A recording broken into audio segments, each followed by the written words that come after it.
ஆண்டவராக இயேசு கிறிஸ்துவின் நாமத்தில் என் அன்பின் வாழ்த்துக்கள். இந்த காலை வேளையில் நம்முடைய தியானத்துக்காக திறந்து கொள்கிற வேத வசனம் ஏசாயா தீர்க்கதரிசன புத்தகம் 29 அதிகாரம் 19 வசனம்.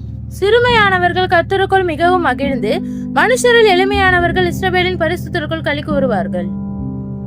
சிறுமையானவர்கள் எளிமையானவர்கள் மகிழ்வார்கள், களி கூறுவார்கள். நம்முடைய வாழ்வில் தேவாதி தேவன் நம்மை நடத்தும் போது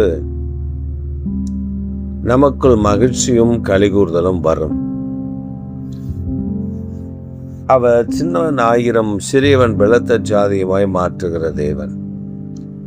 அவர் சிறியவனை பொழுதிலிருந்து எடுத்து எளியவனை குப்பையிலிருந்து உயர்த்துகிற கர்த்தர். நம்முடைய வாழ்வில் அவர் நம்மை நடத்துவதற்கு நாம் ஒப்பு கொடுத்து விட்டால், என்னை ஆண்டவர் நடத்த வேண்டும், என்னை ஆண்டவர் இந்த பாதையில் நடத்த, அவர் கரத்தை பிடித்து நான் நடத்த,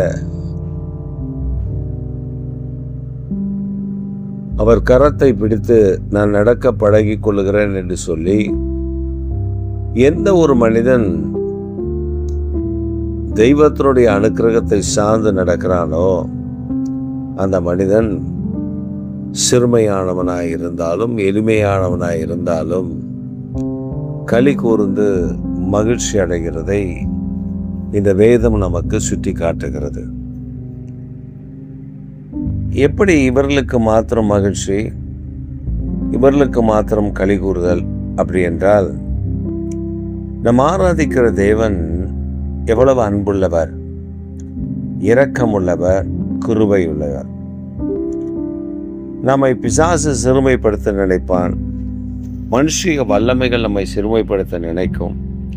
மனிதர்கள் நம்மை சிறுமைப்படுத்த எத்தனிப்பார்கள். ஆனால் கர்த்தர் அந்த சிறுமையான மனிதனையே கலிகூற செய்து விடுவார். எளிமையான ஜனங்களையே மகிழ்ச்சி அடைய செய்து விடுவார். அப்ப நம்முடைய வாழ்வில் சிறுமையானவர்கள் களி கூறவும், எளிமையானவர்கள் மகிழவும் தேவனுடைய அனுக்கிரகம் கடந்து வரும் என்றால்,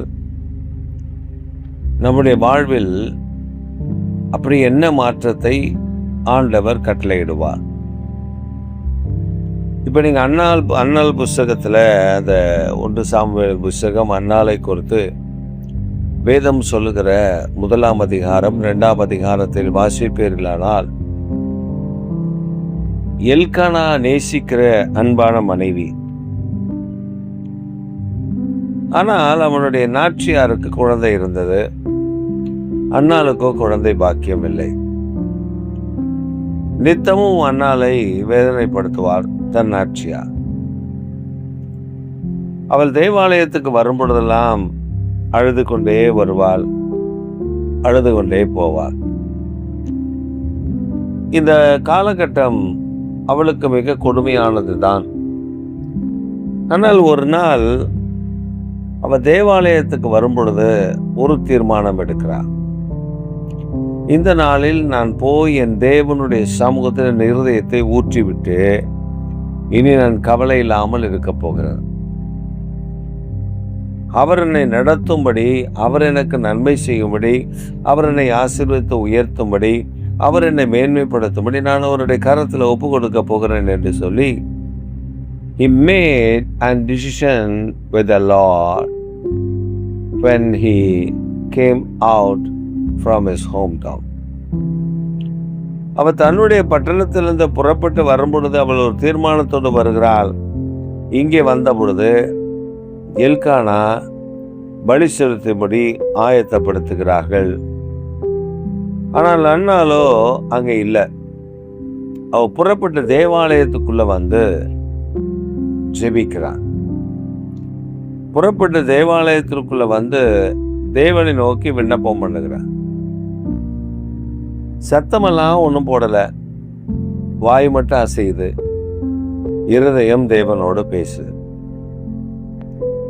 அவள் தன்னுடைய இருதயத்தை எல்லாவற்றையும் தேவ சமூகத்தில் ஊற்றினாள். ஏலி அதை பார்க்கும் பொழுது அவன் சொல்லுகிறான், அவள் பிதற்றுகிறாள், அவள் குடித்திருக்கிறாள், வெறித்திருக்கிறாள் என்பதை போல தோன்றுகிறது. ஆனால் அவர் மனக்லேசம் உள்ள ஸ்ரீ என்பதை ஏலிக்கு எடுத்துரைக்கிறார். ஏலி சொல்லுகிறார், ஐயோ நீ குடித்தவள் என்று நான் நினைத்து விட்டேன் என்று சொல்லி, உன்னுடைய வேண்டுதல்கள் உன்னுடைய ஜெபங்களை கர்த்தர் கேட்பார், உனக்கு பதில் கொடுப்பார் என்று சொல்லிவிட்டு போய்விட்டார். இப்ப அவளுடைய வாழ்க்கை சிறுமைப்படுத்தப்பட்ட வாழ்க்கை. தன்னுடைய நாச்சியாரால் மற்றவர்களால் மலடி என்று ஏளனமாய் பேசி சிறுமைப்படுத்தப்பட்ட வாழ்க்கை. வாழ்க்கையில மகிழ்ச்சி இல்லை, களி கூறுதல் இல்லை. அவள் எளிமையான ஒரு வாழ்க்கையை தான் வாழ்ந்து கொண்டிருக்கிறாள். இப்பொழுது தேவனிடத்தில் தன்னை ஒப்பு கொடுத்து விட்டால், ஜெபித்து விட்டு வருகிறவள் அதற்கு பின்பு துக்கமுகமாய் இருக்கவில்லை. வீட்டுக்கு வருகிறாள். வீட்டுக்கு வந்து சில நாட்களில் கர்ப்பவதியாகிறாள். கர்த்தரின் ஜெபத்தை கேட்டார் என்று சொல்லி ஒரு பிள்ளையை பெற்றெடுக்கிறாள். அந்த ஒரு ஆண் பிள்ளையை பெற்றெடுக்கிறாள். அந்த வருடம் தேவாலயத்திற்கு பலி செலுத்துவதற்கு போகும்பொழுது இவர் போகவில்லை.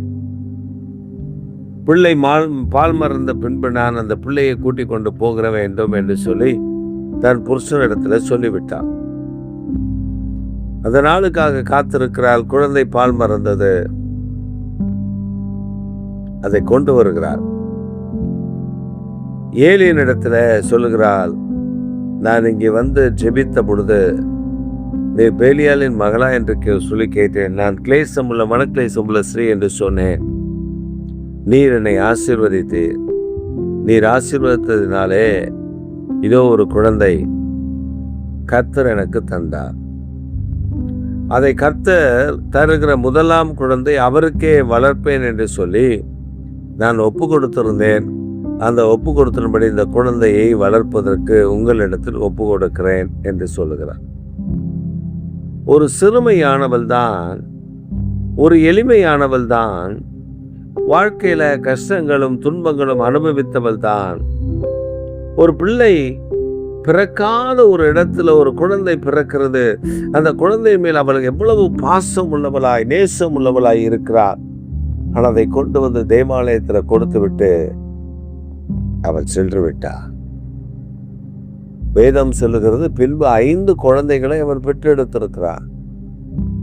கர்த்தருக்கு 1 கொடுத்தார். கர்த்தர் அவளுக்கு 5 கொடுத்தார்.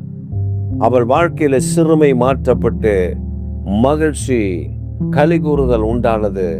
அவளுடைய எளிமையான நிலை மாற்றப்பட்டு களி கூறுதலை மகிழ்ந்து மகிழ்ச்சியோடு கூட கர்த்தரை துதிப்பதை அவர் தந்தார். இந்த காலைவெளியில உங்களுக்கு எனக்கும் தேவன் தரக்கூடிய முக்கியத்துவம் வாய்ந்தது இதுதான். நம்முடைய வாழ்க்கையில் நம்மை சிறுமைப்படுத்தி இருக்கலாம், நம்மை எளிமைப்படுத்தி இருக்கலாம்.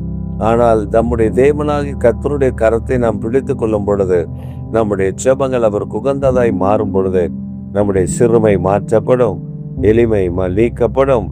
நமக்குள்ளே களி கூறுதலையும் மகிழ்ச்சியும் தந்து நம்மை ஆசீர்வதிப்பார். இந்த காலை வேளையில் உங்களுக்கு அந்த களி கூறுதலையும் உங்களுக்கு அந்த மகிழ்ச்சியும் கற்றையிட போகிறார். நீங்கள் சோர்ந்து போகாமல் களி கூர்ந்து மகிழ்ந்து கர்த்தரை துதித்து ஆராதியுங்கள். ஆமேன், ஆமேன்.